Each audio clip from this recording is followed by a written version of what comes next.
In November 1872, Susan B. Anthony was one of 14 women who defied the law to cast a ballot in the presidential election. She was arrested for knowingly voting without having a lawful right to vote, and on June 18, 1873, was found guilty. The next day, when her lawyer appealed the verdict, she addressed the court in response to a question from the judge, Ward Hunt.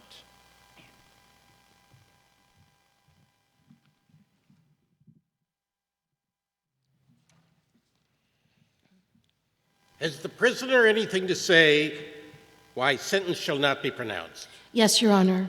I have many things to say. For in your ordered verdict of guilty, you have trampled underfoot every vital principle of our government. My natural rights, my civil rights, my political rights, my judicial rights are all alike ignored.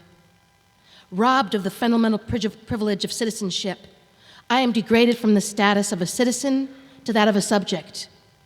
And not only myself individually, but all of my sex are, by your honor verdict, doomed to political subjection under this so-called Republican form of government.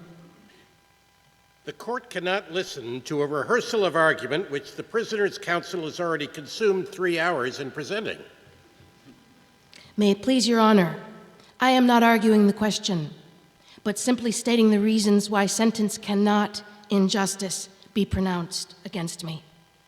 Your denial of my citizens' right to vote is the denial of my right of consent as one of the governed, the denial of my right of representation as one of the taxed, the denial of my right to a trial by jury of my peers as an offender against the law. Therefore, the denial of my sacred right to life, liberty, property. The court cannot allow the prisoner to go on.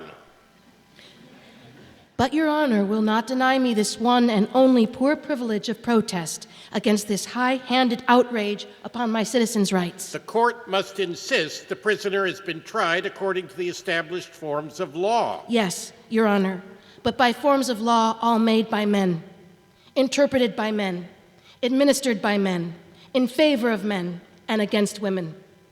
And hence your honor's ordered verdict of guilty against a United States citizen for the exercise of the citizen's right to vote, simply because that citizen was a woman and not a man.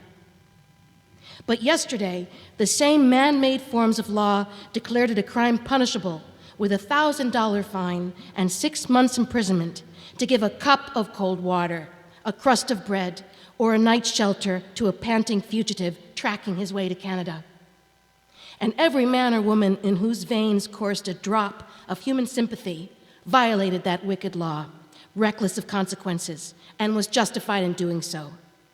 As then the slaves who got the freedom had to take it over or under or through the unjust forms of law, precisely so now must women take it to get right to a voice in this government, and I have taken mine and mean to it every opportunity. The court must insist the sentence of the court is that you pay a fine of $100 and the costs of the prosecution.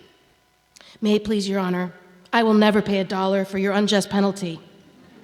All the stock in trade I possess is a debt of $10,000 incurred by publishing my paper, The Revolution, the sole object of which was to educate all women to do precisely as I have done. Rebel against your man-made, unjust, unconstitutional forms of law which tax, fine, imprison, and hang women, while denying them the right of representation in the government. And I will work on with might and main to pay every dollar of that honest debt, but not a penny shall go to this unjust claim.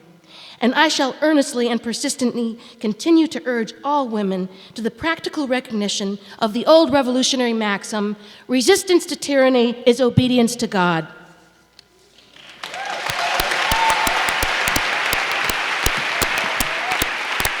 Wow.